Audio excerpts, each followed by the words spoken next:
Bueno, pues buenas tardes, bienvenidos a la sesión de clausura del segundo ciclo de Gastronomía, Vino y Cine, que ha sido organizado por la sede universitaria de Ciudad de Alicante en colaboración con el Centro de Gastronomía del Mediterráneo, Universidad de Alicante, Denia, Gasterra y la Cátedra Carmencita de Estudios del Sabor Gastronómico, a iniciativa de los profesores Joaquín Juna Penalba y Antonio Romero. Este ciclo se desarrolló en la primera edición de manera presencial y la verdad es que tuvo bastante buena acogida. Quedamos bastante contentos en la sede y los organizadores con relación a esta primera edición. Este segundo ciclo justo coincide con la tercera ola, en un momento de crisis sanitaria por la pandemia y social, y evidentemente tuvimos que reconvertir el ciclo y hacerlo online. Bueno, a veces de la dificultad yo diría que hay que hacer virtud, ¿no? Nos hemos dado cuenta en todo este casi año que llevamos que las actividades que se desarrollaban en la sede, que van dirigidas a una población generalmente mayor, población en general pero mayor, podían verse enormemente afectadas por el confinamiento, por la sensación de falta de comunicación en relación a toda esa cantidad ingente de actividades que se hacían y que dejaban de hacerse. En 15 días nos reconvertimos, tuvimos que reconvertirnos y todas aquellas actividades que se hacían de forma presencial las reconvertimos a formato online. Bueno, con la duda de qué va a pasar, ¿no? La gente de mi generación o la gente un poco más mayor se van a conectar a Internet, van a utilizar Internet como herramienta de comunicación y de información. Bueno, esa duda se resolvió en el primer mes porque nos dimos cuenta que necesitamos comunicarnos, y sea cual sea la manera. Si es que los que teníamos una edad nos hemos convertido ahora, como decíamos, en nativos digitales, y todas las actividades se multiplicaron exponencialmente. Es decir, había actividades del aula de ciencia, bueno, que no levantamasas, o de salud, donde normalmente no podían venir más de 40 personas y podían estar en un taller o en una sesión directamente más de 200 personas, y luego visitada de nuevo la conferencia o la actividad por más de 1000 personas. Solo en el mes de abril, para que se hagan una idea, en el mes de abril, en un ciclo de unos talleres relacionados con la salud, tuvimos con relación a febrero, que fueron 1500 visitas, todo era presencial. En el mes de abril llegamos a tener 6000 visitas solo en ese seminario de aula de salud que está dedicado a estilos de vida saludables.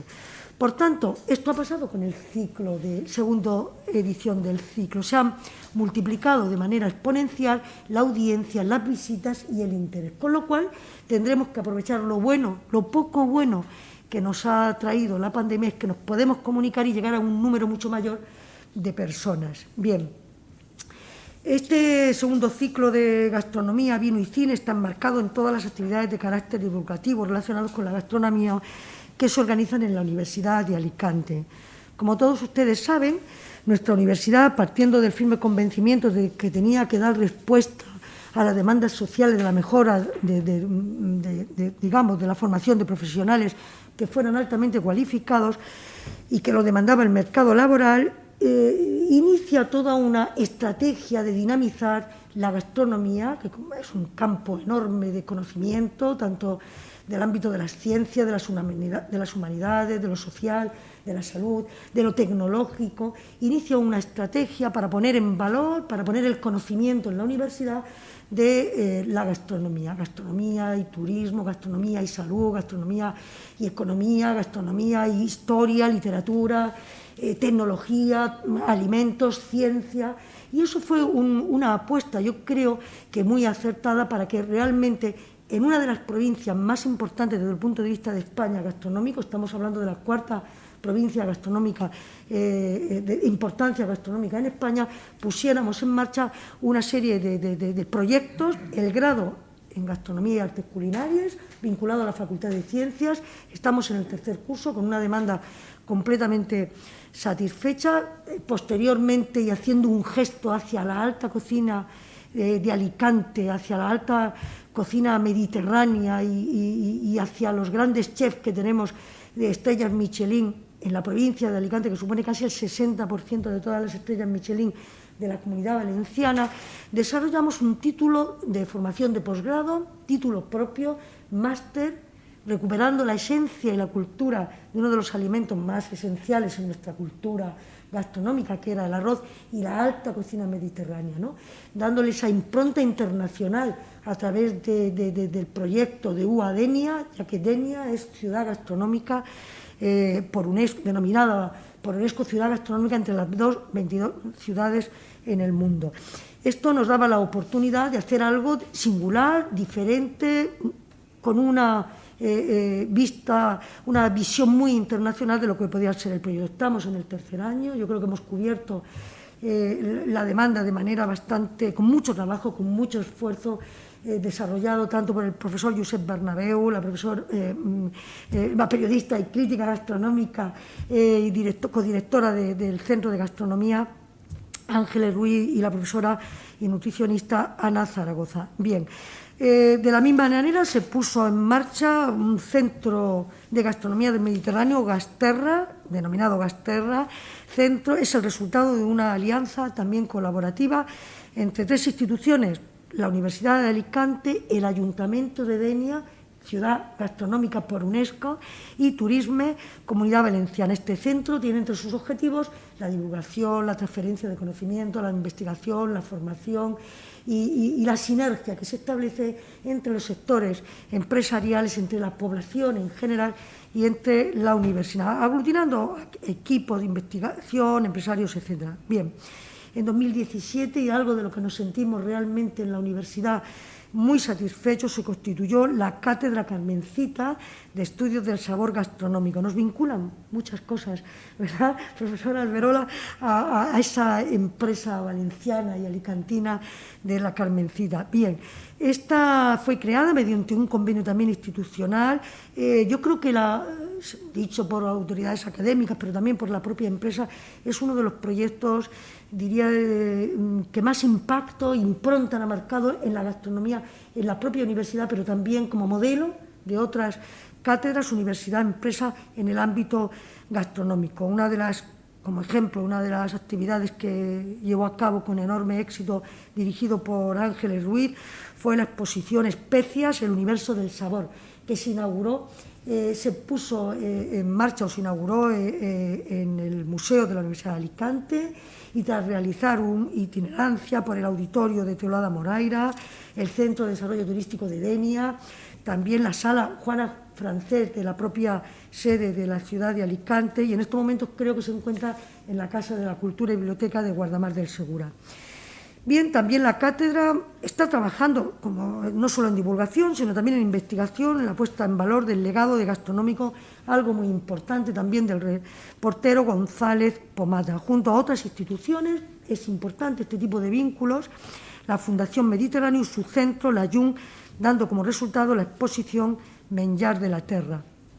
El legado gastronómico de González Pomata es enorme, es uno de los mayores gastrónomos probablemente que tenemos y que podemos en Alicante, histórico, y esta exposición abrirá próximamente sus puertas al público, si lo permite esta situación pandémica.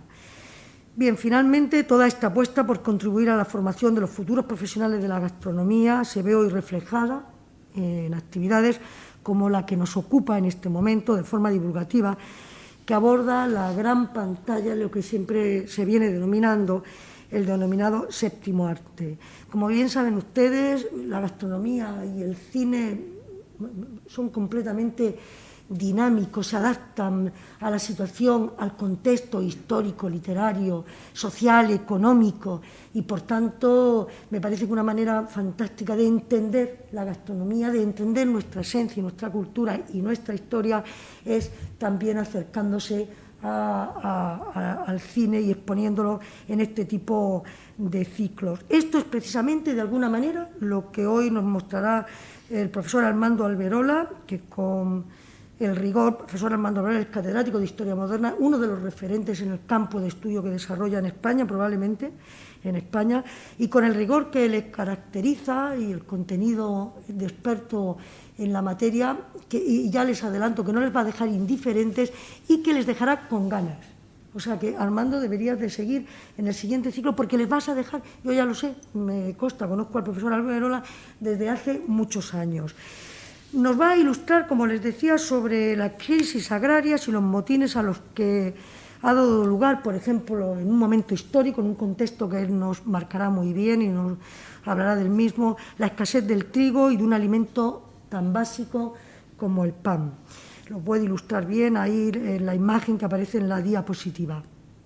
Bueno, voy a finalizar, ya termino, con una frase que a mí siempre me ha sugerido bastante y que me encantó cuando inicié con todo el equipo de la universidad que nos encargamos de poner en valor y poner en activos, como activos, la gastronomía en la universidad, una frase de George Bernard Shaw, que fue premio Nobel de Literatura y que recibió un Oscar al mejor guión, vinculándolo con el cine, por la película Pigmalión en 1939. Y él decía, no hay amor más sincero que el que sentimos hacia la comida.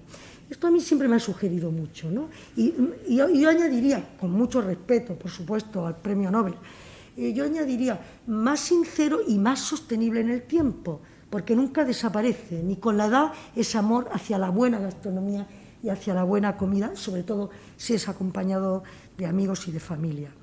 Sin más, agradeciéndoles su atención, les dejo con el profesor Antonio Romero, desde luego que le doy la palabra como organizador, y con nuestro querido invitado de honor hoy, el profesor Armando Alberola.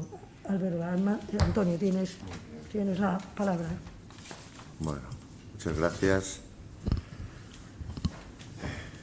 Buenas tardes y bienvenidos a esta cuarta y última sesión del segundo ciclo de Gastronomía, Vino y Cine.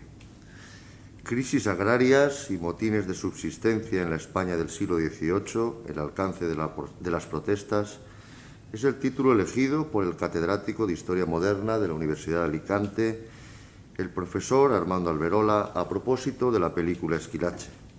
Creo, estoy seguro, es un broche de oro para cerrar este atípico segundo ciclo de Gastronomía, Vino y Cine, pero no menos interesante, en el que hemos querido darle un carácter más académico, en parte condicionados por la actual situación. Muchas gracias, Armando, por haber aceptado la invitación y poder disfrutar esta tarde de tu magisterio.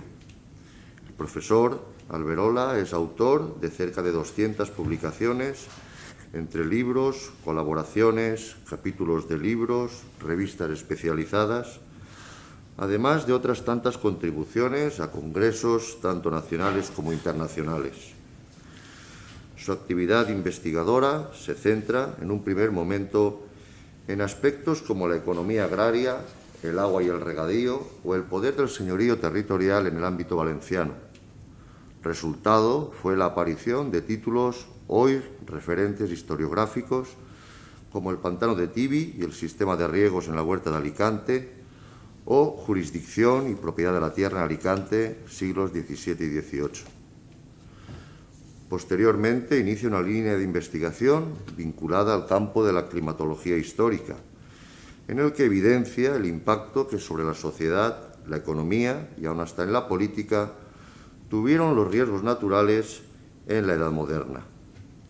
Esta línea de investigación fructifica en numerosos títulos, entre los que destacamos Catástrofe, Economía y Acción Política en la Valencia del siglo XVIII, Desastre Natural, Vida Cotidiana y Religiosidad Popular en la España Moderna y Contemporánea, en colaboración con el profesor Olcina, Quan la pluja no s'aplaure, sequeres y riguades al País Valencià en la época moderna, o Los cambios climáticos, la pequeña edad de hielo en España.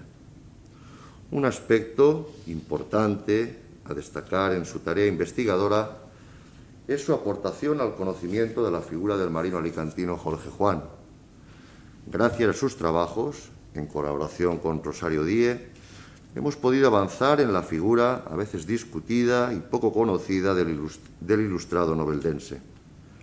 Fruto de dicha investigación son títulos como La herencia de Jorge Juan, Muerte, disputas familiares y legado intelectual, la edición crítica de la breve noticia de la vida del excelentísimo señor don Jorge Juan Santacilia y Jorge Juan Santacilia, de pequeño filósofo a Newton en español. Hoy nos acompaña el profesor Armando Alberola para hablarnos de las consecuencias socioeconómicas que las conocidas como revueltas del pan provocaban en el antiguo régimen. Sirve como pretexto la película Esquilache, película de 1989, dirigida por Josefina Molina y basada en la obra de Antonio Buero Vallejo, Un soñador para el pueblo. La directora cuenta entre sus títulos más conocidos la película Función de noche, del año 81, o la serie para televisión Teresa de Jesús, del año 84, protagonizada por Concha Velasco. La película es un flashback en el que un derrotado Leopoldo de Gregorio, marqués de Esquilache, rememora las intrigas palaciegas, sus conversaciones con el monarca Carlos III, una tormentosa relación con su esposa y los sentimientos que despiertan en él su doncella Fernanda. Perteneciente al género de cine histórico, en la línea de la película Batel, que pudimos comentar la semana anterior, narra con rigor histórico los acontecimientos que provocaron la caída de uno de los más fieles ministros de Carlos III, el marqués de Esquilache. La película, muy bien acogida por la crítica, cuenta con un reparto de excepción: Fernando Fernán Gómez, la figura de Esquilache, Adolfo Marsillac, la figura de Carlos III, José Luis López Vázquez, Amparo Ribelles, Berto Closas, Concha Velasco. Nominada a 10 premios Goya en la edición del año 90, solo obtuvo 2 premios: al mejor actor de reparto, Adolfo Marsillac, y a la mejor dirección artística. Termino con unas palabras del marqués de Esquilache a propósito de la conversación que mantiene con Ensenada tras la aparición de las constituciones y ordenanzas en defensa de la patria unos días antes de la insurrección popular. Este pueblo ha tenido hambre durante siglos, pero la queja por el pan me la tenía que reservar a mí. Les dejo en compañía del profesor Armando Alberola y las crisis agrarias y motines de subsistencia en la España del siglo XVIII, el alcance de las protestas. Muchas gracias. Sí, nos vamos ahí.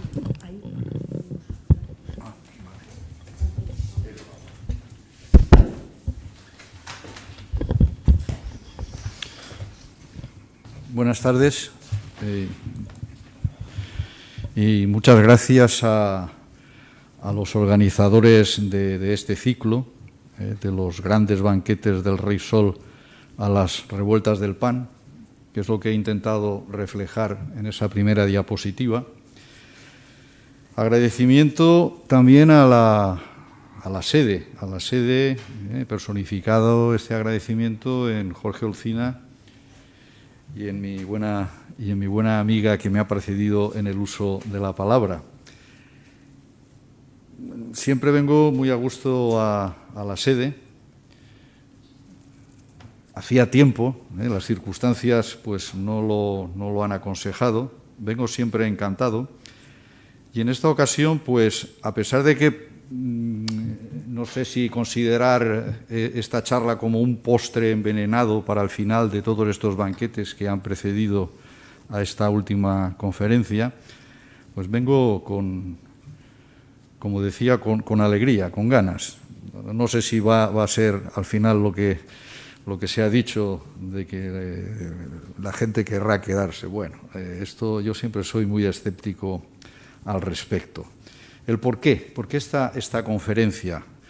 Nuestra conferencia es porque me lo sugirió Antonio Romero, en nombre de Joaquín Juan Penalba y de Ángeles Ruiz, para cerrar pues este ciclo que organiza la Cátedra de Gastronomía, Cátedra Gasterra.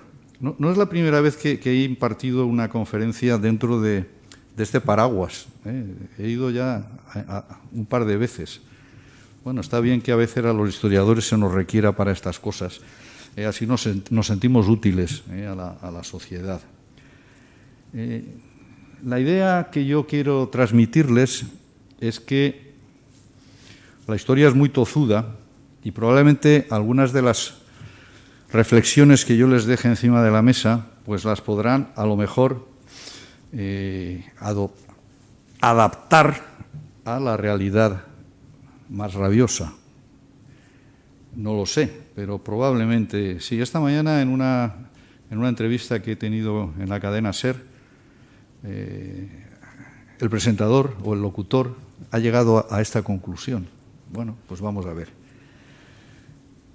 Ahí tienen una imagen que yo creo que es muy representativa de lo que es una sociedad de antiguo régimen, que es a la que yo me voy a referir, es al periodo preindustrial, una sociedad absolutamente desigual, y además desigual jurídicamente hablando, porque la ley así lo establecía.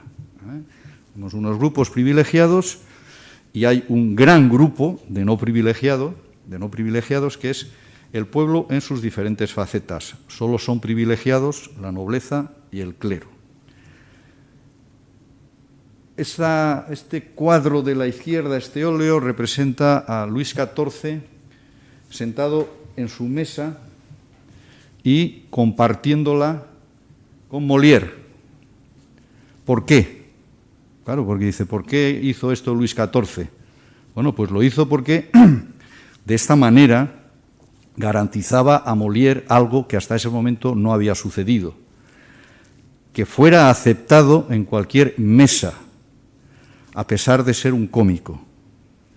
A Molière no se le aceptaba en las mesas, digamos, de renombre, precisamente por su condición, aunque fuera un personaje mucho más conocido que alguno de los nobles que rodeaban pues, a la figura de Luis XIV y que pululaban por Versalles. Perdón, que no he puesto en marcha esto y si no me puedo perder. Y a la derecha, bueno, pues unas consecuencias de precisamente esa división existente en esta sociedad de antiguo régimen, que tiene además unas condiciones de carácter económico que son peculiares, como ahora mismo pasaré a comentar. Un momento. Bien, las economías, o la economía, si se quiere, en las sociedades de antiguo régimen, descansaba, y yo no me canso de decírselo a mis estudiantes, esencialmente descansaba en el sector agrícola. Si la agricultura funcionaba bien, el resto de la economía solía funcionar igualmente bien. Por tanto, una de las principales amenazas que gravitaba sobre la agricultura, pues no es ni más ni menos que el comportamiento favorable o no favorable de la meteorología, eso que hemos dicho antes del clima, durante el año agrario. Es decir, si se arrastraban lo que en el argot de la climatología histórica se denominan pues, fenómenos de alta frecuencia y de carácter extremo, es decir, larguísimos periodos de sequía, pero a su vez acompañados de fuertes chubascos, de avenidas, de inundaciones, bueno, pues esto era como para pensárselo.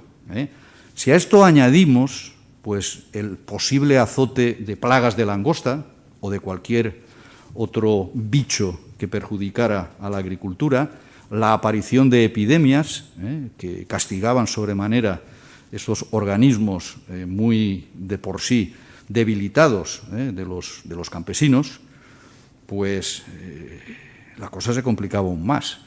Si todavía pues, irrumpía un fenómeno natural de carácter excepcional, que no se producía todos los días, pero que cuando se producía pues dejaba fuertes secuelas, un terremoto, pongo por caso, o en aquellos lugares donde hay volcanes, una erupción volcánica, un ciclón. Bueno, pues estos impactos, digamos, incrementaban el peligro, incrementaban la zozobra de los campesinos. De ahí el constante podríamos decir hoy, mirar al cielo,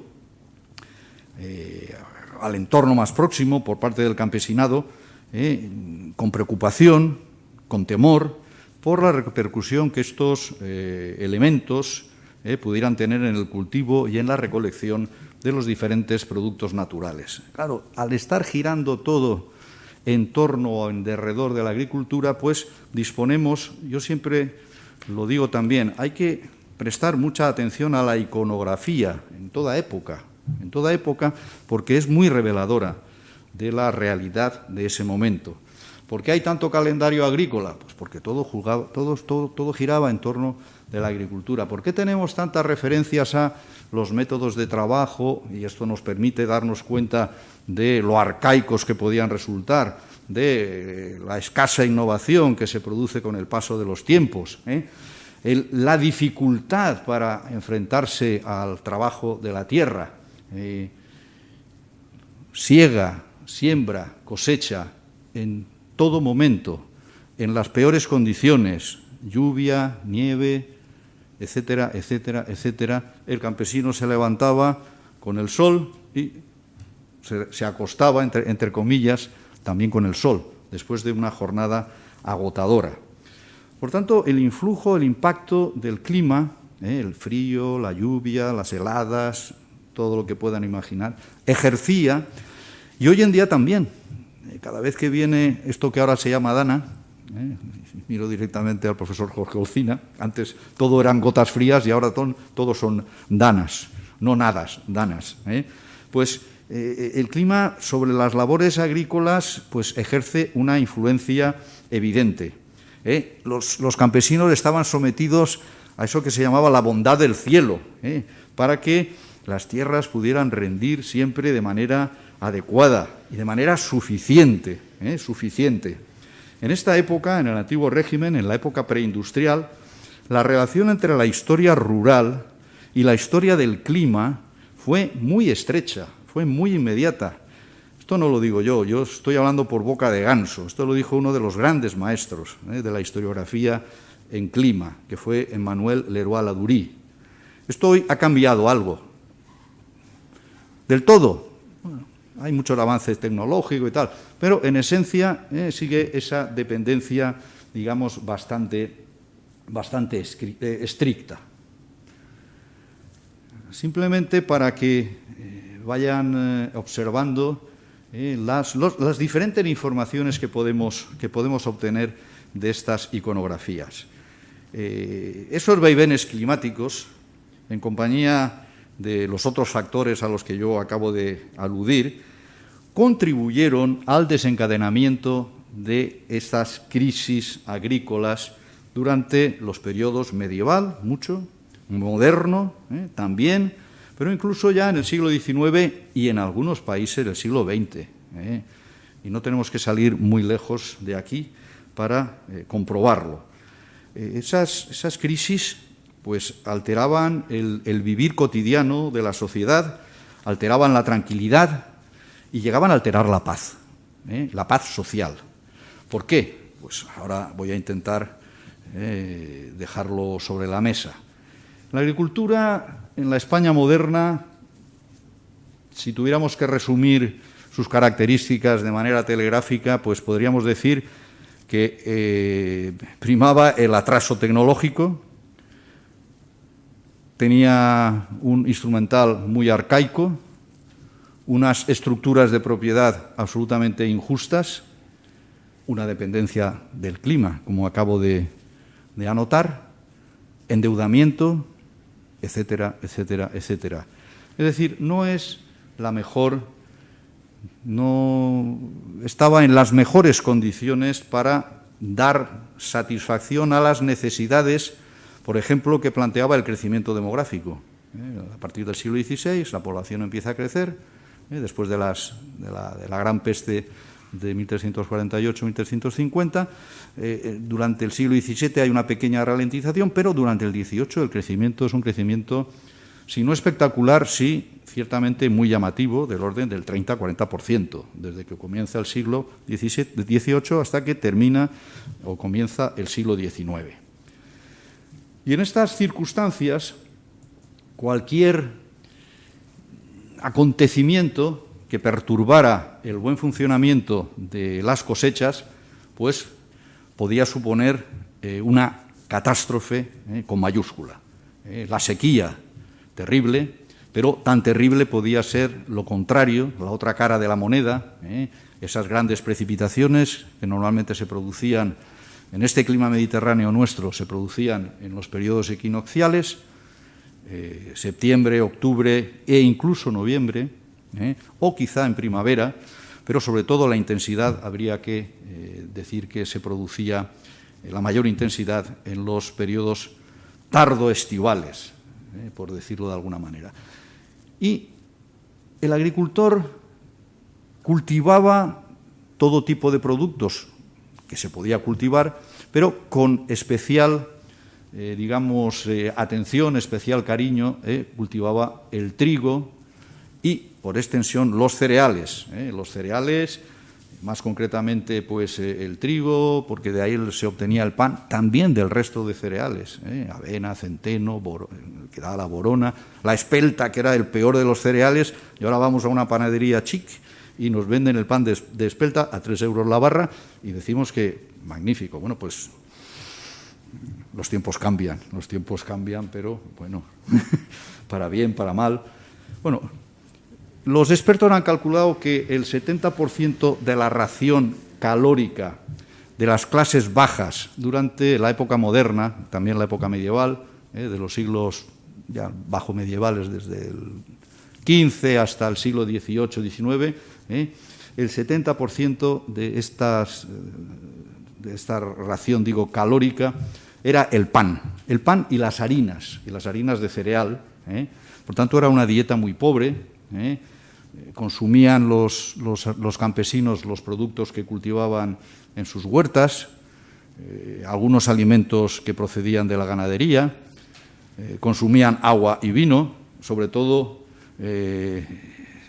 disfrutaban, si se puede utilizar esta palabra, de sopas de leguminosas a las que podían añadir algún producto cárnico, no digo carne, algún producto cárnico, porque los productos cárnicos en el sentido estricto del término ya estaban reservados a otras capas sociales, de hidalgos hacia arriba. El campesino rara vez comía la carne a lo largo del año. Por tanto, diferencias evidentemente muy abismales. Este asunto de la alimentación ciertamente ha desencadenado un interés por el cultivo de la historia de la alimentación. Esto no es una cosa reciente. Por ejemplo, los franceses, allá por los años 80, 90 del siglo pasado, pues ya empezaron a dedicarle atención a este tipo de cosas. Pero hoy en día, aquí en España, tenemos auténticos especialistas. Yo aquí les muestro a mi querida compañera, amiga, María Ángeles Pérez Samper, catedrática de Historia Moderna, emérita en este momento en la Universidad de Barcelona, es el auténtico que ha venido aquí en más de una ocasión, y todos han podido disfrutar con sus comentarios, sus charlas, es hoy en día la máxima experta en esta, en esta rama de la historia. Es la que me sabe pues, de comer y beber, de mesas y cocinas, es decir, de alimentación en los siglos modernos, en la España moderna, en XVI, XVII y XVIII. Junto con ella, pues el otro gran experto sería ya en el periodo medieval el profesor Antoni Riera, también de la Universidad de Barcelona. Si quieren ustedes, entre comillas, aprender y además disfrutar leyendo, pues yo les recomiendo cualquiera de estos. Solamente he mostrado 3 libros. Este es el más reciente, aparecido en plena pandemia, por la editorial Cátedra, en una colección en la que yo también participé. Entonces, pues estoy doblemente satisfecho. Esta sociedad a la que yo me estoy refiriendo, esa sociedad estamental, es una sociedad, ya les he dicho antes, desigual. Desigual porque así lo impone la ley. y que se manifiesta, entre otras cosas, en algo que es visualmente muy llamativo. Las mesas donde se comía no eran iguales entre los estamentos privilegiados y el campesinado o el pueblo llano en general. No todos podían hacer lo que hacía Carlos III, que aquí está comiendo, como refleja este magnífico óleo que está en el Palacio Real, pintado por Luis Paret allá por el 75. Esto es una de sus comidas. A lo mejor era la cena, porque la comida fuerte era la última. Se podían comer 20, 25, 30 platos. No sé luego cómo dormían, pero ciertamente esta era la cuestión. Bueno, pues la parafernalia pues es excepcional. Esto es lo que distingue una clase de la otra. Al pueblo, claro, lo que se come ahí no tiene nada que ver, como antes ya les comentaba, con lo que se come en las otras mesas. En las otras mesas, si hay pan, es magnífico. El profesor Antoni Riera, que acabo yo de mencionar, tiene entre sus escritos una frase que yo nunca se me olvida, que dice: si un año cualquiera durante la Edad Media falta la lana, no pasa nada, la gente pues o se irá al paro o lo pasará mal, pero si no hay trigo, hay hambre. Esto dogma, eso casi es un dogma de fe. Pues claro, esto es lo que sucede. El pan es el elemento esencial, está el pan que se puede consumir en unas mesas modestas, está el pan de los pobres, están otras alternativas. Bueno, aquí pues la vieja friendo huevos, que me parece que es conocido suficientemente por todo el mundo, pues nos ofrece un retrato, un fresco magnífico de esa situación, y la diferencia de manjar entre la mesa que refleja el óleo anterior de Luis Paret y la que puede reflejar estos otros. Claro, esto incluso llega a manifestarse estas diferencias. Esto es un naipe, es una carta de jugar, el as de trébol. ¿Y qué está representando? Pues está representando la mesa del rey, de un rey, donde pues solamente se ve lo de delante, pero se puede imaginar lo que puede haber por detrás. Es de finales del siglo XVIII, principios del siglo XIX. Por tanto, la cantidad, la variedad, la calidad de las vituallas eran evidentes según los dueños de las mesas fueran unos o fueran otros. La escasez y la pobreza de la dieta campesina contrastaban con la abundancia, con los ricos manjares que llenaban las mesas nobiliarias. Y cuando faltaba lo imprescindible, pues estallaba o podía estallar el conflicto. Claro, el conflicto viene dado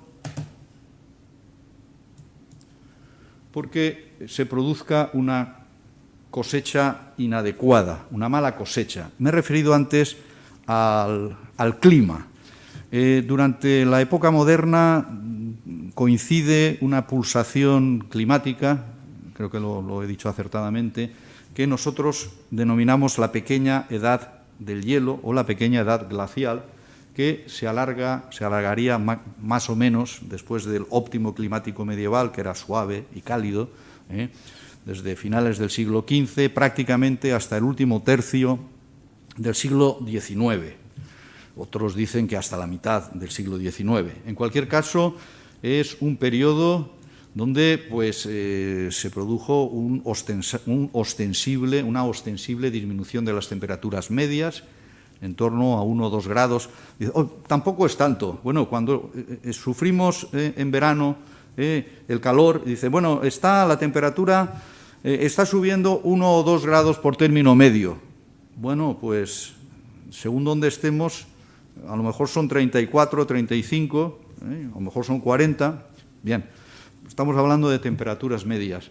Es un periodo donde los inviernos muy fríos, gélidos, fueron numerosísimos. Las precipitaciones 3/4 partes de lo mismo, pero no solo en invierno, también en otros periodos del año. Una gran variabilidad, una irregularidad, podríamos decir exactamente igual, y sobre todo un gran extremismo que podríamos tener periodos muy largos de sequía, pero interrumpidos por momentos de intensísimas precipitaciones. Tan malo es uno como lo otro. Esto lo hemos estudiado para España en este texto al que antes ha hecho alusión Antonio, y además yo creo que me lo presentó, este libro me lo presentó quien me ha invitado, junto con sus compañeros, junto con Joaquín y con Ángeles, a dar esta charla. Bien, bueno, en el siglo XVIII, ¿de qué manera influye el clima en los rendimientos agrícolas? Bueno, aquí tienen ustedes 1700, 1800. El trazo negro indica la intensidad de la sequía, y lo que está marcado en ese entramado son yo lo diré, las precipitaciones extraordinarias de consecuencias catastróficas. Fíjense que se concentran entre 1750 y 1800. Esto se llama, por los expertos, la oscilación Maldá, en honor, ahora diremos de quién, en honor de un ilustre hidalgo, es decir, un noble de pequeña escala, catalán, que durante prácticamente toda su vida escribió un diario, y en ese diario reflejó la sociedad, el comportamiento de la sociedad catalana de su época. Se llamaba Rafael de Amat y de Cortada, barón de Maldá. Y creo que son unos 60 o 65 volúmenes manuscritos, algunos de ellos transcritos, que él denominó calaix de sastre, cajón de sastre, donde lo anotaba todo. Precisamente tenía la costumbre de anotar el comportamiento de la atmósfera prácticamente todos los días. Y gracias a eso, gracias al estudio precisamente de esas anotaciones, bueno, y después con otras fuentes complementarias, pues Mariano Barrientos y Carmen Yassat consiguieron determinar precisamente esta oscilación, caracterizada por su extremismo y por la coincidencia temporal de los, acontecimientos extremos de signo contrario. Gran sequía, grandes inundaciones. Precisamente en ese momento. Catástrofe total para la agricultura. Claro, el encadenamiento de las malas cosechas, acabamos de decir que era lo que el campesino no quería que sucediera. Pues esto sucedió. Y sucedió de manera reiterada prácticamente desde los años 20 del siglo XVIII, con un incremento sostenido en los años 50, y luego ya, a partir de los 60, se arrastraron estos constantes periodos de malas cosechas que depararon una insuficiencia de pan y una carestía muy, muy notable, unas alzas muy súbitas del precio del pan y de otros productos de primera necesidad. Claro, eso conducía indefectiblemente pues a alborotos, a malestar, podía conducir a la muerte. En muchas ocasiones, pues, este malestar se podía sustanciar por la vía, pacífica, en forma de memoriales, de quejas, que podían ser atendidos o no por las autoridades competentes. Abundan estos memoriales, es decir, el campesino es gente muy, muy sufrida. Pero claro, si a esta fase reivindicativa no se le prestaba atención, pues podíamos entrar en comportamientos violentos. Por una razón muy sencilla, como en su momento escribió Fernand Braudel, uno de los padres de la corriente historiográfica de los Annals, el trigo, la harina y el pan compusieron una trilogía que durante varios siglos fue configurando la historia de Europa y también la historia del mundo. Entonces, si unas buenas cosechas, pues, o normales, representaban una bendición del cielo, creo que antes lo he dicho, la mera sospecha de ausencia de cereal en ese año agrícola, pues generaba gran preocupación en los campesinos, pero claro, también en los consumidores, en los comerciantes, quienes, al margen de hacer sentir sus quejas, pues se preparaban por si llegaba el caso, pues acudir a la violencia. Por eso la aproximación al estudio de los alborotos populares, de los motines, de hambre, de subsistencia, los food riots, que dice la historiografía inglesa, se ha efectuado siempre en la historiografía partiendo de la situación provocada por la carencia de alimentos imprescindibles, por la carencia de alimentos básicos y las dificultades a las que se enfrentaron los responsables políticos en cada momento para intentar hacer que estas necesidades vitales de los campesinos, de sus habitantes, el siglo XVIII era el siglo de la Ilustración y lo que se persigue es obtener o conseguir la felicidad del pueblo. Este era el objetivo ilustrado. Esto es lo que quería Carlos III, que se dice ser el monarca fundamental en la Ilustración. Por tanto, intentar conseguir esa felicidad obligaba a hacer cosas, o a renunciar, o a poner en marcha determinados mecanismos. En la España del XVIII encontramos alborotos, ya los encontramos en el XVI y en el XVII, finalizando el siglo XVII, en uno de los peores momentos desde el punto de vista climático, pues tenemos alborotos muy significativos, yo que sé, los de alborotos de Córdoba de 1652, o un motín que tiene un nombre muy llamativo y que nunca se le olvida a la gente, el motín de los gatos, que sucedió en Oropesa, es decir, en Madrid, en 1699, acabando en pleno reinado de Carlos II, le quedaba poco ya al pobre Carlos II. Bueno, pues en el XVIII encontramos alborotos de estas características muy serios en Granada, 1748.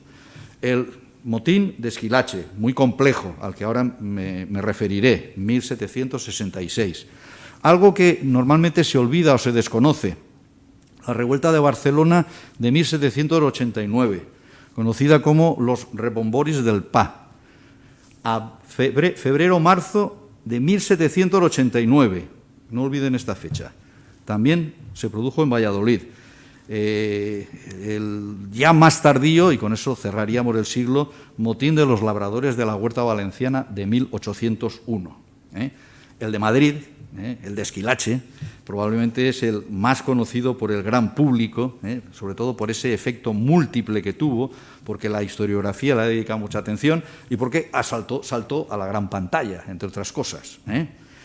Pero se ignoran, digamos, otros elementos, otras circunstancias, porque actuó prácticamente como vector y los motines, las revueltas se desplazaron a la práctica totalidad de la geografía peninsular. A nuestras tierras también.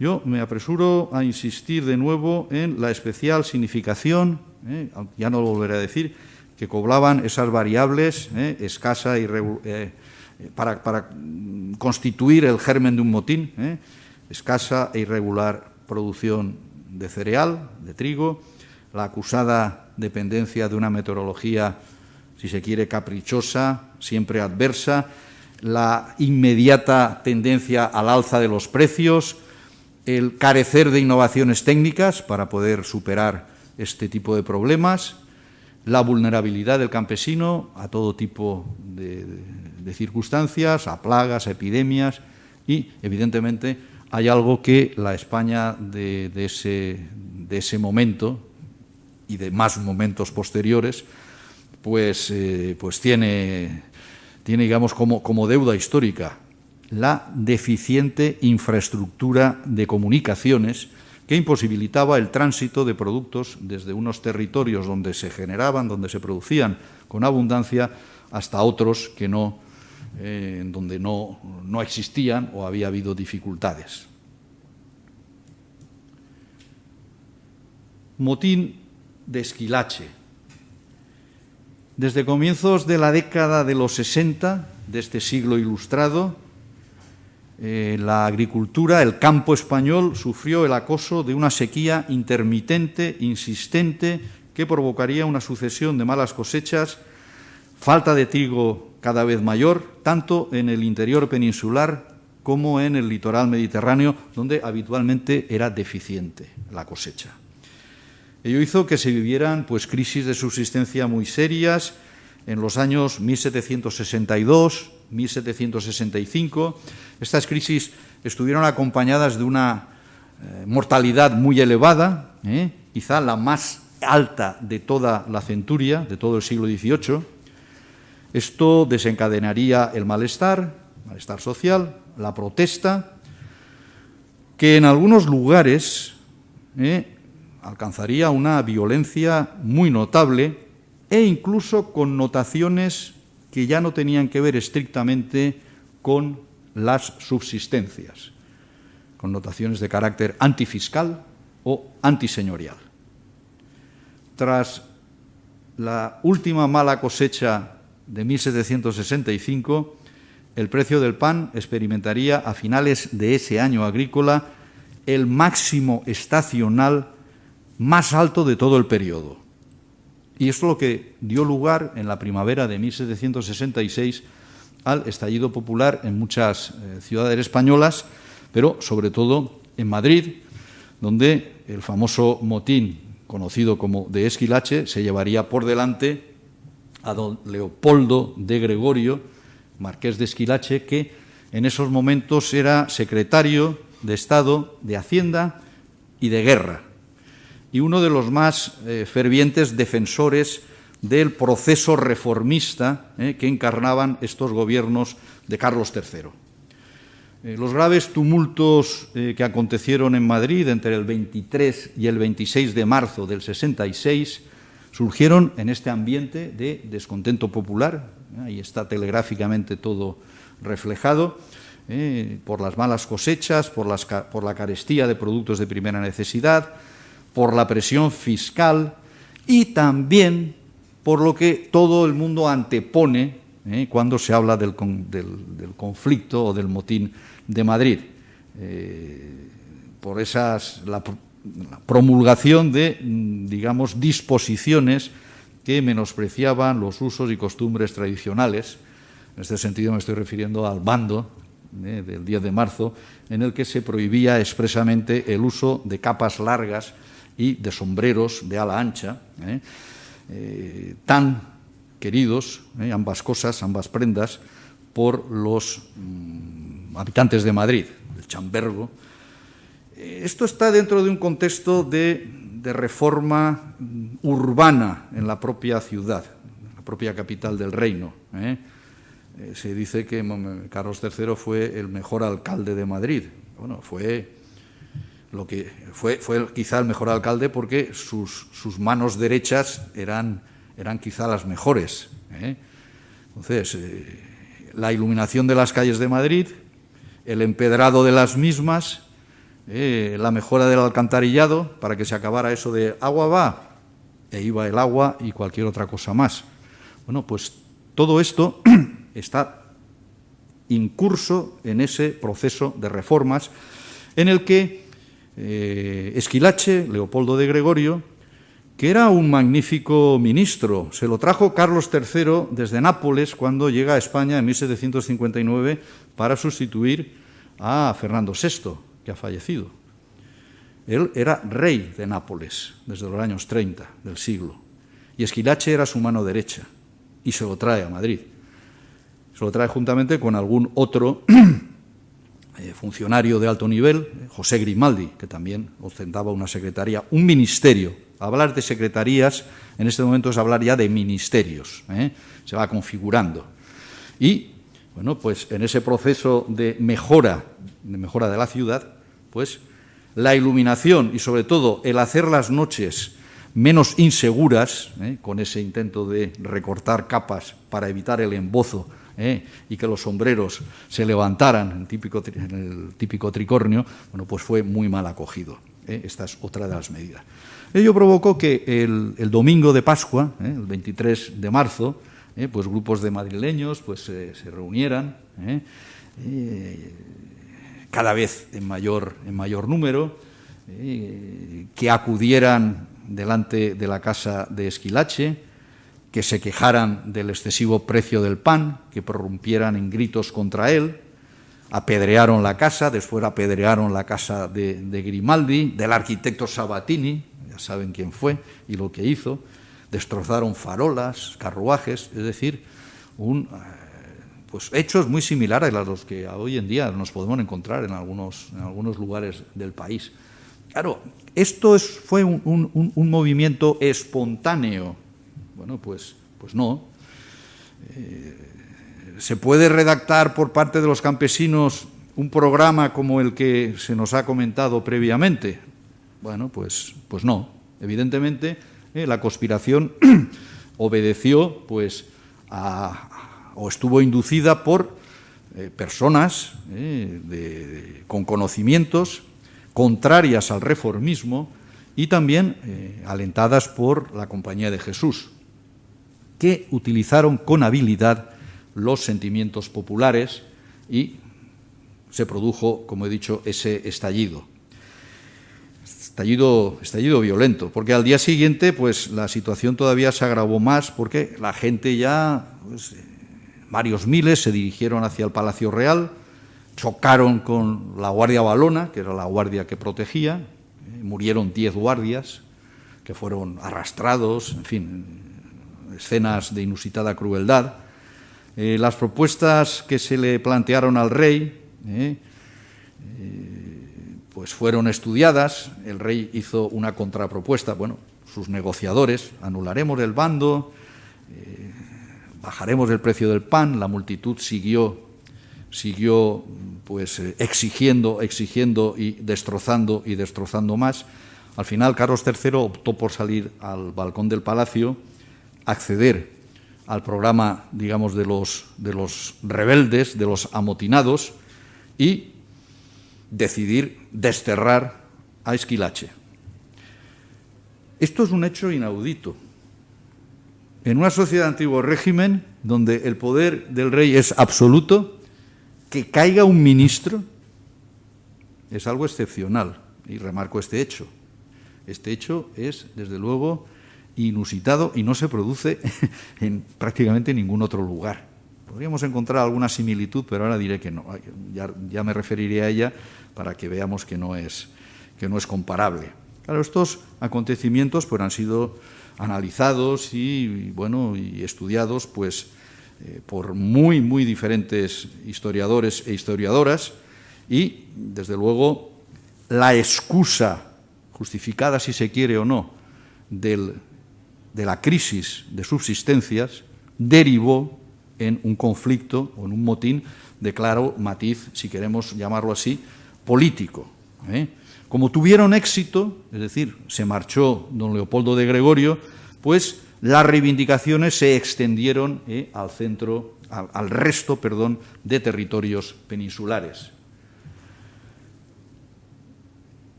Carlos III se tuvo que marchar a Aranjuez. Esto no fue bien entendido por el resto de ministros, que decían que no, que si el rey se marchaba de Madrid, la ciudad quedaba indemne.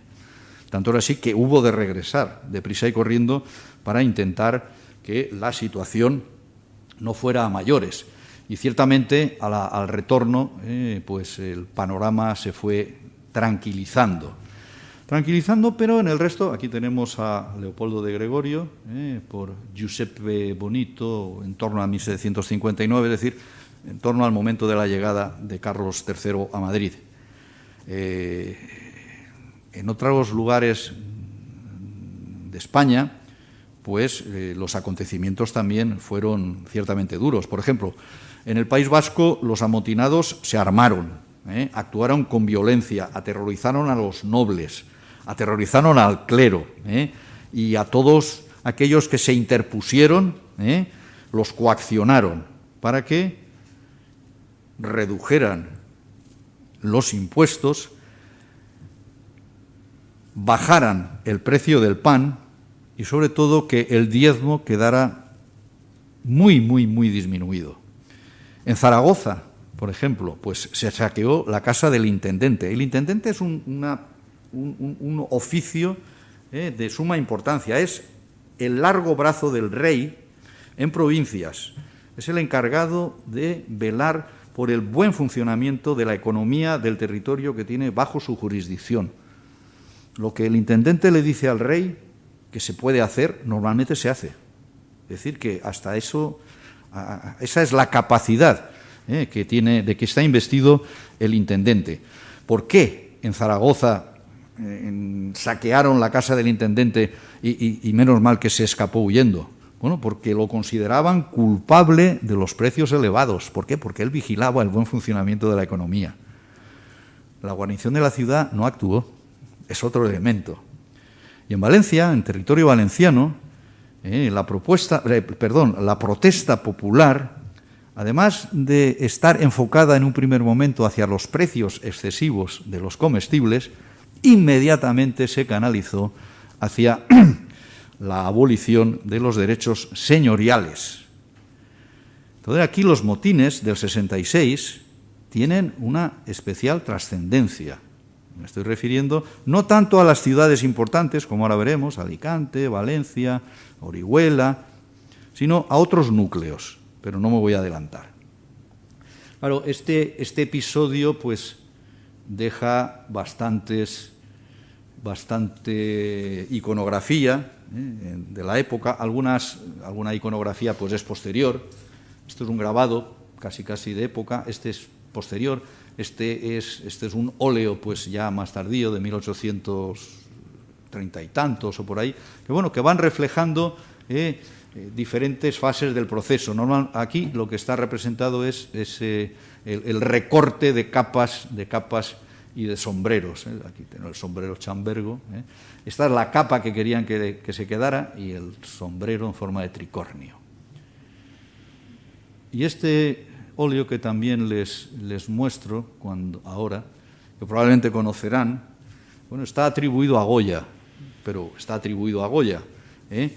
Es muy significativo. Se puede identificar, la gente lo ha estudiado bien para ver esto qué puede representar. Bueno, pues representa pues una masa informe de gente que está protestando. Esto parece indicarnos que es una de las cúpulas del ayuntamiento, por tanto, al fondo puede que esté el Palacio Real, que es a donde probablemente se iban a encaminar estas gentes. Por tanto, los expertos lo localizan en la calle Mayor, en la puerta de Guadalajara. Bueno, y al fondo estaría el Palacio Real. Aquí en el centro, este personaje que está subido pues, en una tarima o lo que sea, es un famoso predicador de la época. Es un franciscano, un gilito, como llamaban a los franciscanos en ese momento. Puede ser el padre Cuenca. También lo llamaban el padre Yecla, que está pues azuzando a la masa. Delante de él, y también probablemente subido en un taburete o en una silla, encontramos a un personaje de porte noble. Va bien vestido, ricamente vestido, contrasta notablemente con el resto de quienes le rodean, lo cual es un indicio de quién puede estar realmente detrás de esto. La nobleza, digamos, más conservadora, la Iglesia.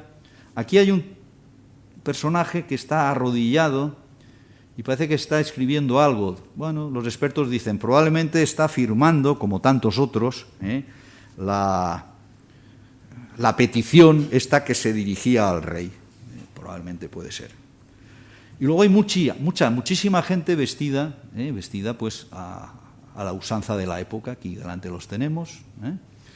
Por tanto, es un reflejo muy, muy significativo de lo que pudo ser. En ese momento es como la fotografía del reportero avezado, que sabe estar en el momento justo y reflejarlo con exactitud.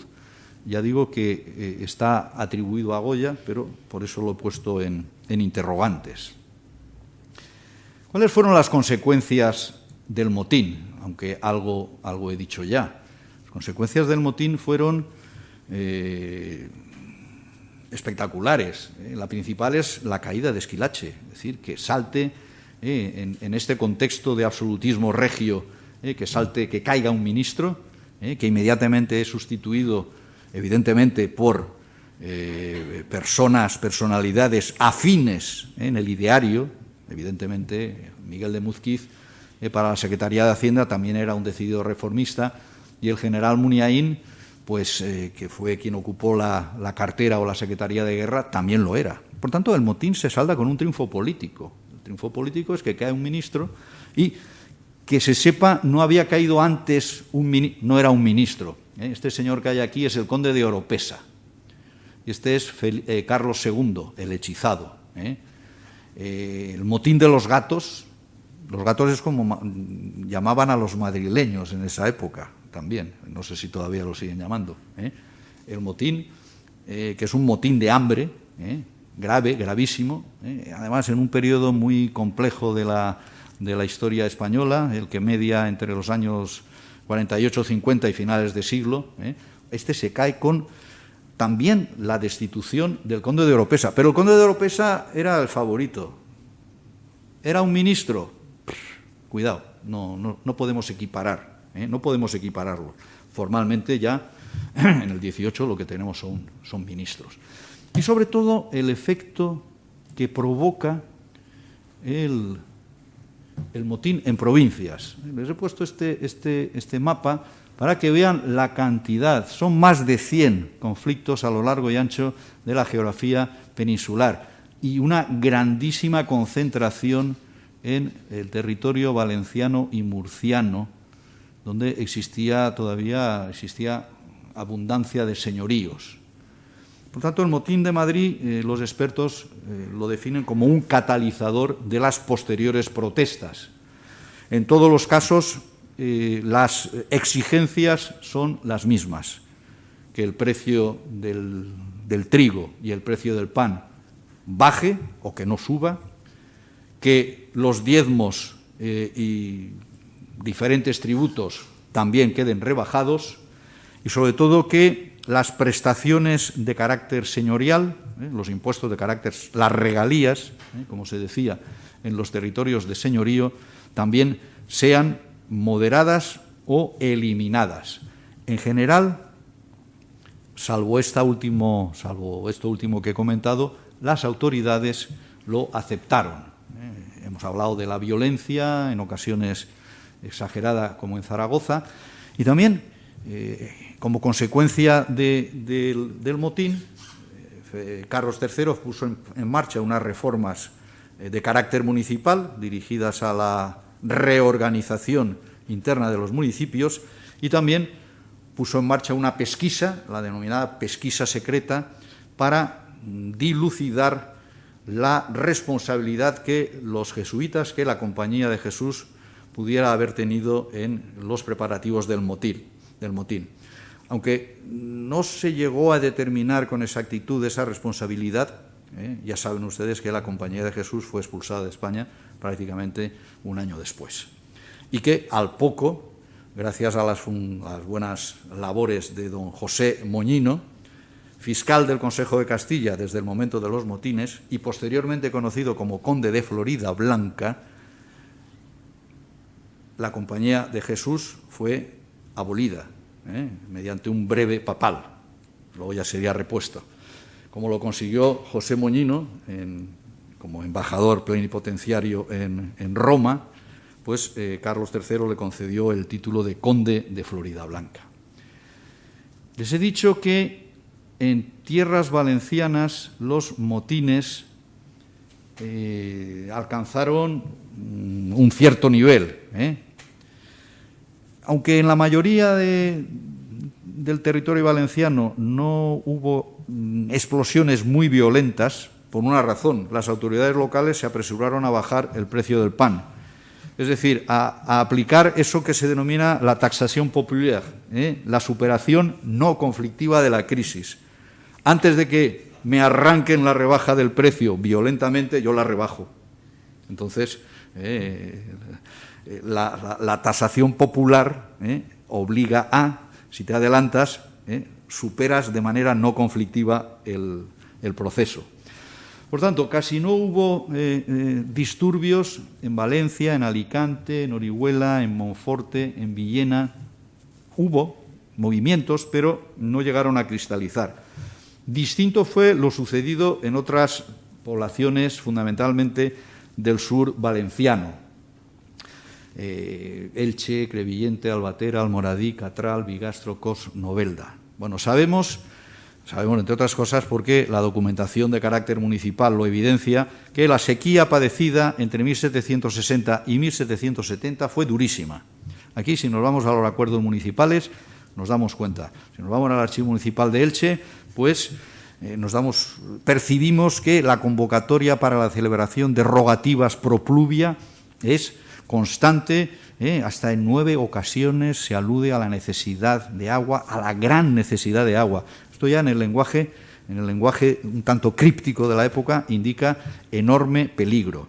En Orihuela, sacar a la Virgen de Monserrate en procesión, a nuestro Padre Jesús Nazareno, son indicios que no admiten ningún tipo de discusión. En la villa de Elche, que era propiedad del duque de Arcos, los efectos de esta sequía larga pues eran demoledores.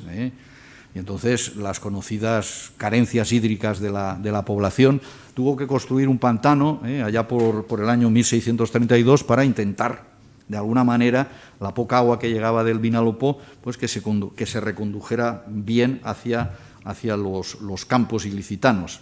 Pues entonces la producción agrícola estaba seriamente resentida y, como he dicho hace un momento, es posible seguir con cierto detalle la génesis de ese malestar creciente motivado por la pérdida sucesiva de cosechas y el deterioro de las condiciones de vida. Bueno, pues la protesta en Elche estalla el 13 de abril. Se dirigió 13 de abril del 66, es decir, estamos en el mismo contexto temporal. Y se dirigió contra los privilegios del señor de Elche, contra los privilegios del duque de Arcos. Se reclamó la abolición, empezamos reclamando la bajada del precio del pan, reclamando la distribución de alimentos, pero inmediatamente se reclama la abolición de los monopolios municipales, es decir, todo el mundo tenía que comprar en la tienda, en la taberna, en la panadería, consumir todo lo que era del señor. El aprovechamiento de tierras comunes, que se hiciera efectivo. Oiga, si los saladares son para que todo el mundo lo disfrute, vamos a ellos. Libertad de comercio, bajada de precios. Y, sobre todo, se postuló la reversión de la villa de Elche a la corona. Es decir, que la villa de Elche dejara de ser titularidad de un señor y que pasara a ser de realengo. Bueno, al día siguiente de producirse el motín, el precio del pan experimentó una reducción muy notable y, aunque pudiera parecer que esto condujera a la paralización de los activistas, no fue así. Las propiedades del señor de Elche pues fueron atacadas, incluso llegaron a picar los escudos ducales en las paredes de los edificios más importantes de la ciudad. Bueno, la violencia se prolongó hasta finales de abril. Tuvo que venir un responsable de la Audiencia Valenciana con un ejército para poner paz. Capturar a los individuos más revantiscos y después depurar responsabilidades. Por tanto, enorme violencia.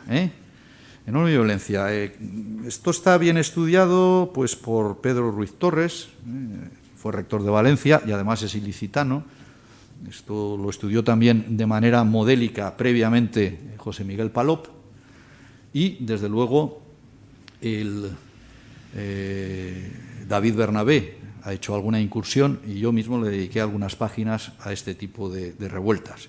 Claro, aquí se produce un efecto dominó. La revuelta de Elche arrastró pues, a la vecina población de Crevillente, que también era de titularidad del duque de Arcos, Posteriormente pasó a Albatera, donde su titular, el señor, era el marqués de Dos Aguas.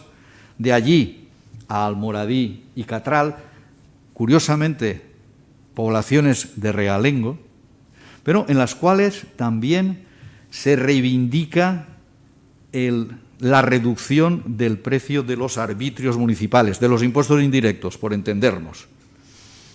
Después, los alborotos llegarían a Bigastro. Bigastro es el mejor ejemplo de señorío eclesiástico. Sí, los curas también tenían, también poseían señoríos. Aquí el titular era el Cabildo Catedralicio de Orihuela.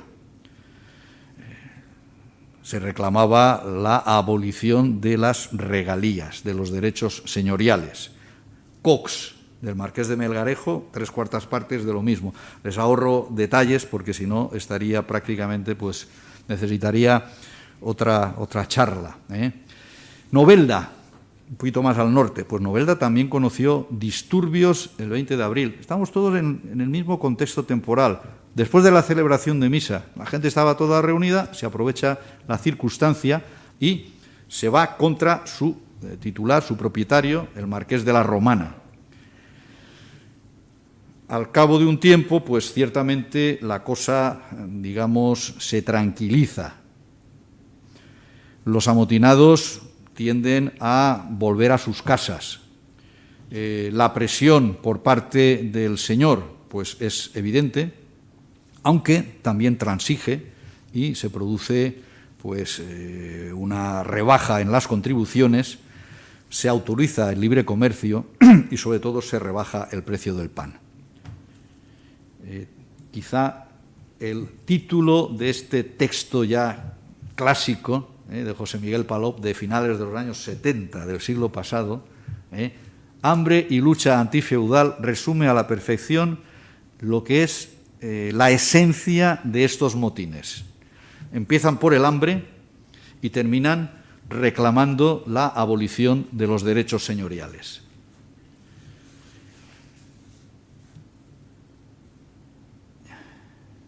Voy acabando.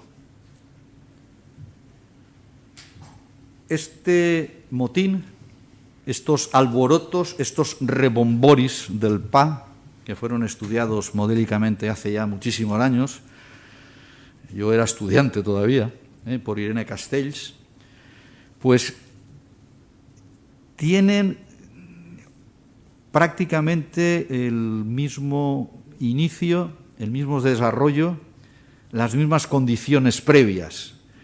El mal tiempo del año 1788, después de ir arrastrando un mal tiempo bastante generalizado, pues estamos en ese periodo de la denominada oscilación Maldá, es decir, estamos hablando de sequía persistente, muchísimo frío, lluvias abundantes, que habían arrasado también los campos. Bueno, la agricultura está pues hecha, como se dice vulgarmente, unos zorros. Tanto es así que la sementera, es decir, lo que queda para después poder volver a sembrar, casi resultó inexistente en todo el territorio nacional, excepto Andalucía. En Andalucía al menos se pudo obtener la parte proporcional de la cosecha para volver a sembrar. Claro, la falta de trigo pues provoca lo de siempre, prácticas almacenistas, colapsa los mercados, no hay abasto y sobre todo el precio sube de una manera brutal. En Barcelona el malestar se instaló en las calles y en las capas sociales pues más desprotegidas salieron en turbamulta, en gran número las gentes en el mes de febrero, finales de febrero y prácticamente todo el mes de marzo. Maldá le dedica en su dietario, le dedica muchas páginas precisamente a este motín y luego los archivos, evidentemente. El capitán general de Cataluña, que es este señor así de gesto adusto que tenemos aquí, el conde del Asalto, sacó las tropas a la calle. En principio no tenía tropas suficientes y hubo de refugiarse, perseguido por la turba, pero cuando tuvo fuerzas suficientes desencadenó una represión feroz. Hubo algún muerto, centenares de detenidos y muchos de ellos deportados después de juicios sumarísimos. De Barcelona, estos rebomboris del PAN pasaron a Mataró, a Sabadell, a Vic y mantuvieron, digamos, en tensión a las tropas durante un periodo de tiempo relativamente largo. A estas alturas del tiempo, fijaros, heladas tardías en el mes de marzo, con la sequía que seguía, rezándose las denominadas colectas pro pluvia en todas las iglesias barcelonesas, lo cual significaba que la situación estaba mal. Se entiende esta protesta. 1789, lo he dicho antes, luego comentaré una cosa, fue un mal año. Es el año de lo que se denominó en Europa la crisis universal. Esa crisis universal acabaría provocando el 14 de julio de 1789 en París el asalto a la Bastilla, el desencadenamiento de la Revolución Francesa. Y el cambio, el paso, mejor dicho, del antiguo régimen a otro tipo de régimen, cosa que aquí no sucedió. En España hay que decir que en este contexto el Estado, es decir, la monarquía, hizo frente al problema de manera rápida, agilizó las importaciones de grano por vía marítima. Esto amortiguó los efectos de la ausencia de trigo y evitó que los acontecimientos de Barcelona, Mataró, Vic se pudieran repetir en otras localidades españolas. En algunos lugares, por ejemplo en Valencia, hubo una magnífica cosecha de arroz, el pan de los pobres, como se decía también en la época. Entonces, esa buena cosecha de arroz y una rebaja en los precios de los aranceles del trigo importado permitió que esta situación se solventara, se pudiera salir de ella sin males mayores. Y concluyo con una reflexión sobre el último de los acontecimientos, el último de los motines de hambre, el de los campesinos de la Huerta de Valencia a comienzos del siglo XIX, en 1801. Vuelvo a insistir, la situación se repite. 1794-95, los precios del grano conocen un incremento en torno al 60%, es decir, un disparate, en todas sus variedades, en todas sus calidades. Y esa escalada resulta imparable hasta finales de siglo. Se añade una tremenda sequía en el 96, una cosecha práctica nula en el 97 y en 1800 ya no hay prácticamente nada que llevarse a la boca, entonces culmina con un estallido violento de las clases populares en la ciudad de Valencia en el año 1801. En este caso se observa un doble objetivo, urbano y rural. Mientras que en la ciudad de Valencia la revuelta tiene como excusa oponerse al sistema de quintas, al sistema de reclutamiento de mozos para el ejército, esa es la excusa que se da. En Valencia lo que se quiere lo que se reclama es la abolición de los derechos señoriales. En el fondo tenemos o volvemos a tener como factores desencadenantes los mismos de siempre. Escasez, carestía de alimentos, hambre, violencia. Esta economía de este periodo de tiempo, esta economía, podríamos decir valenciana, pero también la economía agrícola, fundamentalmente española, mostraba carencias, poco avance, limitaciones, mostraba enormes dependencias, recién comenzado el siglo XIX. En otros lugares, desde los años 30 del 18, la revolución agrícola había triunfado en Inglaterra, había triunfado en Holanda, había agraristas importantes en Francia, en Italia también. Aquí sabíamos de la teoría, sí, llegaban las teorías agraristas, pero había evidencias. El agotamiento de la agricultura pues era evidente, no tenía inversiones, dependía en exceso del exterior, sobre todo en lo que a nutrirse de trigo se refiere, no podía garantizar el sustento ya a una población que había incrementado en demasía sus contingentes y que estaba prácticamente al borde del colapso. En estas circunstancias, pues, una meteorología adversa y una coyuntura internacional cada vez más negativa, 1801, 1808 está ahí al lado, pues ofrecía o presentaba unas condiciones más que suficientes para que la protesta social pudiera volver a prender. Y a repetirse, pues, acontecimientos como los que hemos venido comentando, que se pueden hundir, yo no digo que en la noche de los tiempos, pero aquí les pongo un dibujo de los denominados croquants de mediados del siglo XVI en Francia. Aquí, pues, el triunfo, la victoria en la Revolución Francesa. Este que antes les mostré al principio, dando latigazos sobre los ropajes de personalidades importantes. Y esto, pues, lo he puesto porque no tiene mucho que ver con la revuelta de los campesinos de la huerta. Esto es el grito del payeter, que es mucho más adelantado en el siglo XIX. Pero bueno, ahí, esto es yo lo diré, el pintor, el famoso pintor de la luz valenciano, ¿quién? Sorolla, esto es Sorolla, el triunfo del payeter, porque, bueno, en sus vestimentas pues podrían asemejarse a las que podían portar estos labradores valencianos de finales del siglo XVIII, principios del siglo XIX, protagonistas de ese último motín.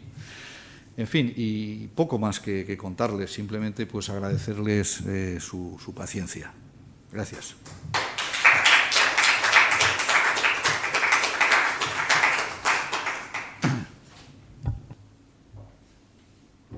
Muchas gracias, Armando. Ha sido, bueno, lo he dicho, no nos vamos a quedar indiferentes, hemos estado atentos durante una hora a seguir tus palabras y todo el contenido.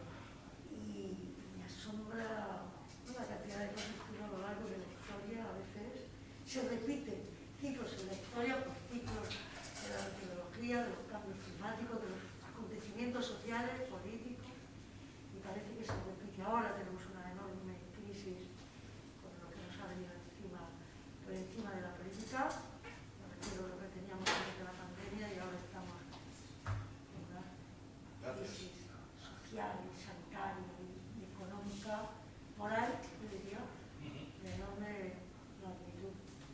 A mí me ha encantado, me sorprende, ya me dirás que comes para esa memoria.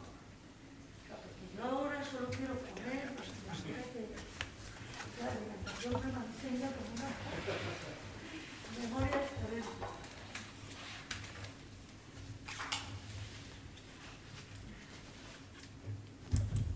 Bueno, Armando, muchas gracias.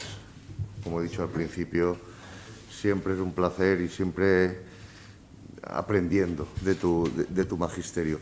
Bueno, yo tenía preparada una pregunta que la has resuelto, ¿no? Y es el tema cómo realmente la primera revolución, el primer movimiento social que hace caer a un ministro, cuando realmente en aquel momento la conciencia política que puede tener el pueblo llano, el pueblo, pues no existe, es inexistente. Tener esa conciencia política, pues que hoy en día pues se tiene y está bien asimilada por parte del conjunto de la población, pero en el siglo XVIII tener conciencia política, que con mis alborotos, mi motín, soy capaz de tener esa capacidad de hacer caer a un ministro.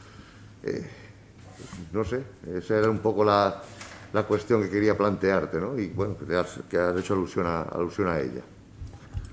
Puede resultar paradójico, quizá, que se produzca esta circunstancia, pero los gritos que acompañan a los amotinados son reveladores.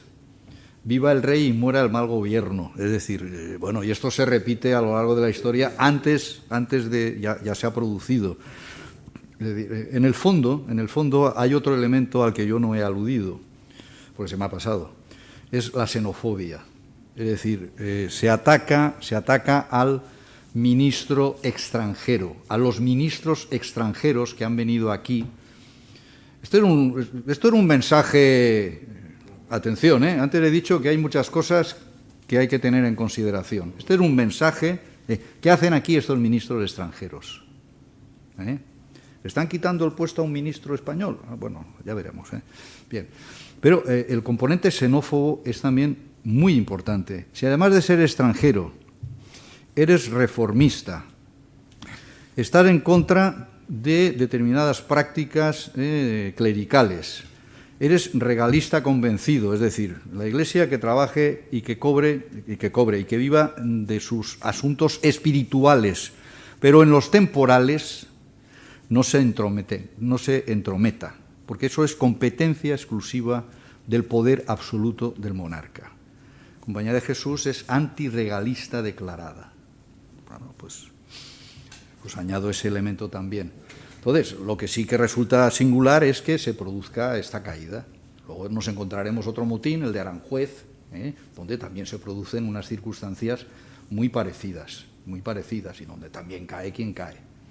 Pero en este motín de Madrid, pues eso llama la atención, porque se podría haber producido. Ministros caían, claro que caían. Cuando el rey se cansaba, pues cesaba o mandaba al destierro a un ministro, pero que por imposición se consiguiera, no deja de ser un hecho muy, muy, muy llamativo. Y luego, por supuesto, en Esquilache, arriba José Miguel Molina, hay una conversación apasionante entre Alberto Closas, que es el duque de Villasanta, y Fernando Gómez, que es el marqués de Esquilache. Y claro que se refiere Esquilache tutea al duque y el duque mantiene el trato de vuecencia en todo momento.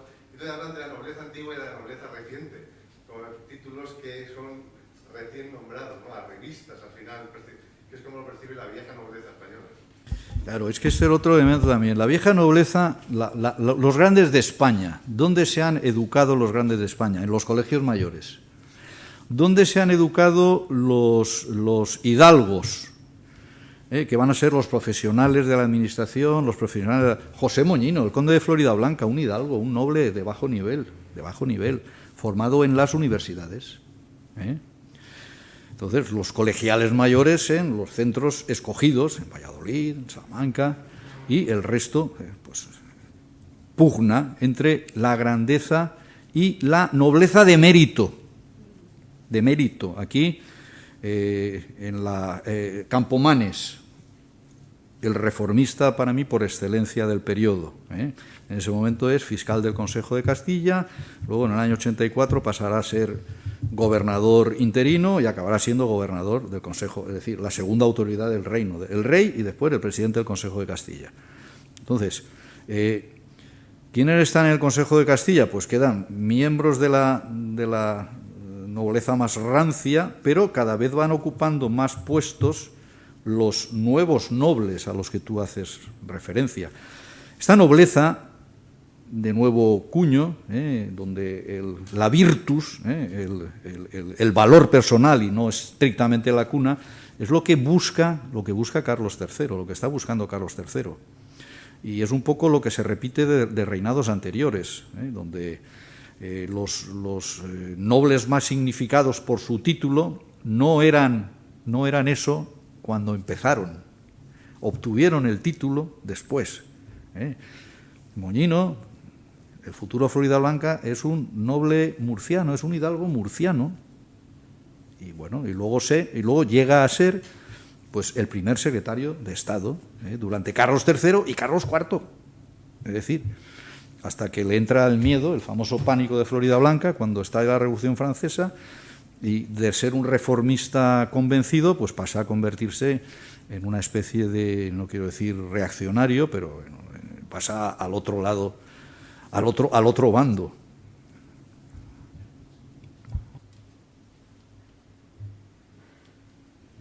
Yo comentar un poco, pues, la película, ¿no?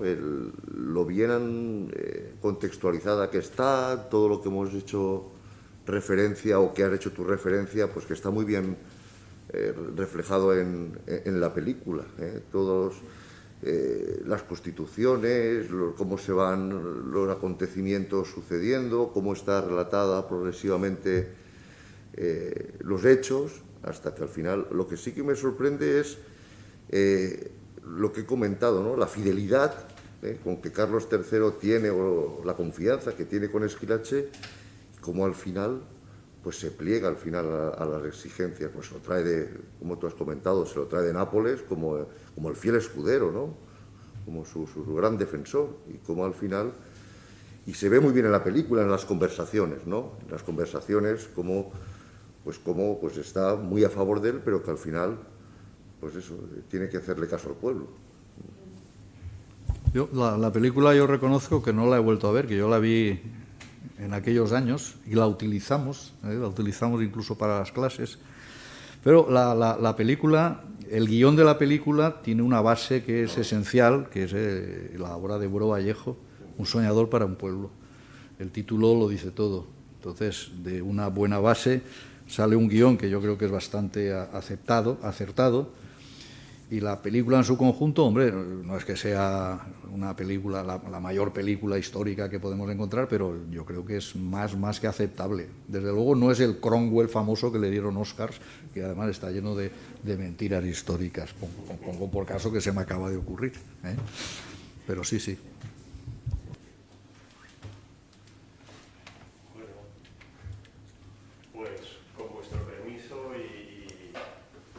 Sintiendo mucho por estar este interesante debate que después de la magnífica charla que nos ha ofrecido hoy el profesor Arnaldo Arreola, cerramos este segundo ciclo de gastronomía, vino y cine. Por supuesto, gracias Joaquín, Juan, gracias Ángeles, gracias mi querido amigo y compañero Antonio. Yo creo que este segundo ciclo ha cubierto y ha superado en expectativas al del año pasado. El del año pasado era un poco el arranque, la primera iniciativa, la primera ilusión, pero este segundo se ha dotado de un contenido magnífico, ¿no? Desde pues ese recuerdo a las escenas de cine que inauguró el ciclo, los aspectos más vinculados con la nutrición, a cargo de compañeros, amigos y maestros de nuestro campus universitario, y hoy cerrándolo con esta pincelada histórica tan necesaria siempre para el conocimiento, ¿no? de la sociedad, a cargo de Armando. Gracias de verdad por haber desarrollado este nuevo ciclo, y quiero tener también unas palabras para la que es codirectora, compañera de sede, amiga, la profesora Ana Laguna, que está aquí, que ha estado en la presentación de esta última sesión, y al que creo que debemos hacer un agradecimiento público por el trabajo que durante estos últimos años ella llevó, coordinando todo lo que era la concentración, ¿no? del saber en unos estudios, en un grado de gastronomía, en un máster de arroces, que culminó también con la puesta en marcha de este centro de alta gastronomía de Denia, Gasterra, y que ha culminado también con la consolidación de una cátedra de sabor, de investigación del sabor, que es la cátedra Carmencita, ¿no? Bueno, pues todo esto tiene una persona detrás fundamental, que ha sido Ana Laguna, y a la que debemos reconocer en nuestra universidad, porque sin ella pues no se hubiera unificado, ¿no? Todas esas buenas sintonías, buenos conocimientos, buenos saberes en la materialización de estos estudios. La universidad apostó hace unos años por los estudios de gastronomía, con todo lo que eso conlleva, y lo que tenemos que hacer es pues seguir fomentándolos, seguir ayudándolos. Desde la sede sabéis que siempre tendréis la puerta abierta para desarrollar este tipo de actividades, que son actividades complementarias a la formación que ya los alumnos, tanto del grado como luego del máster, llevan a cabo en las aulas. cerramos aquí el segundo ciclo y con vuestro permiso os invitaría a que empezarais a pensar en el tercer ciclo, el curso que viene, y pues nada, si Dios quiere, estaremos todos aquí. Este año ha sido un poquito especial, lo comentaba el profesor Armando Alberola, nos hubiera gustado que todo esto, como suele ocurrir, estuviera lleno de gente, de alumnos, de público que entra aquí en la sede, pero las circunstancias nos han obligado a esta modalidad, retransmitiéndolo por streaming. Pero confiemos ya que a partir del curso próximo volvamos a esa tan deseada real normalidad. Muchas gracias y nada, hasta la próxima aquí en la sede. Gracias.